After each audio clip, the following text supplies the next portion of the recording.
and seeing things that you've never seen before and getting to have this like, oh my God, did you just see that? Is as powerful and as exciting as are the sound and visuals of the theatrical experience, you know. Dan, hello from Dublin. How are you keeping? I'm good. I'm keeping well. How are you? I'm good. Do you know what? What I love is this genre of movie is now everyone loves this now. It's amazing. It's brilliant. Like we've got our very own Lee Cronin in Ireland doing wonders as well and all that. What is it about it? What is it that we're now drawn to this genre more than anything else these days?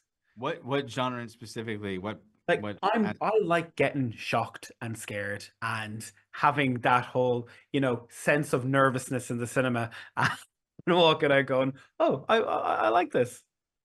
I I I think it tends to be the kind of movie that's great for a communal experience of going to the theaters to see and being tense with a group of people, and seeing things that you've never seen before and getting to have this like, oh my God, did you just see that? Is as powerful and as exciting as are the sound and visuals of the theatrical experience, you know. So yeah. I read somewhere that, you were a fan and you saw the very first movie. I remember robbing a tape off so like someone's house where I live, and all of us like age 8 or 9 were watching it and all that. How amazing does it feel for you being a fan of this whole series, now being part of it, and it's your baby? It's crazy. I was saying to someone, I remember on Prey, uh, like walking into the video village to talk with my DP and having a moment where like I was looking at the monitor and the Predator was on screen. Because you're out there when you're talking to him out in person, it's like you just kind of feel like the guy in the suit, you know, and then you come back, look at the monitor, and it looks like a movie. And I was like, dude, we're making a Predator. Like, this isn't like a fan film or like a movie with the Predator in it. Like, we're actually like, we're adding to the canon now. Like, this is real. And really, and even like the AD, people around would always be like, oh my God, we're making Predator right now. This is so crazy. That's So yeah, brilliant. it's a joy. Demetrius, geez, he's a tall man, a big. That was some find for you to get someone like him because he really does make it. Can you t talk to us about that? Yeah, you're right. He was a find. You know, he gave a really awesome performance just over Zoom, in both English and in his own, you know, made up language or whatever he chose. It was before he knew the Ouija. Um, and then we had him and a bunch of stuntmen do an obstacle course, to see how he moved because I knew his physicality was going to be such a big component of the role, and I thought the way he moved was even more badass than stunt guys that have been trained to do it forever. And it's the first time where we were able to really cast an actor for the role because we were not tethered to the height requirements, and because we knew we needed a really emotional performance.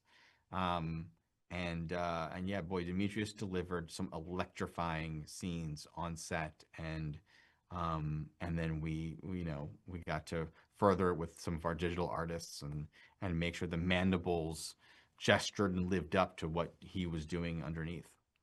What I like about this as well is that you mentioned emotional. There is heart to this. Like there are some points in this movie when people are going to be watching it where they're kind of going, come on, you've got this."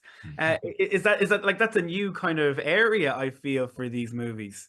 When you were doing it, did you know like that's what you guys were trying to do?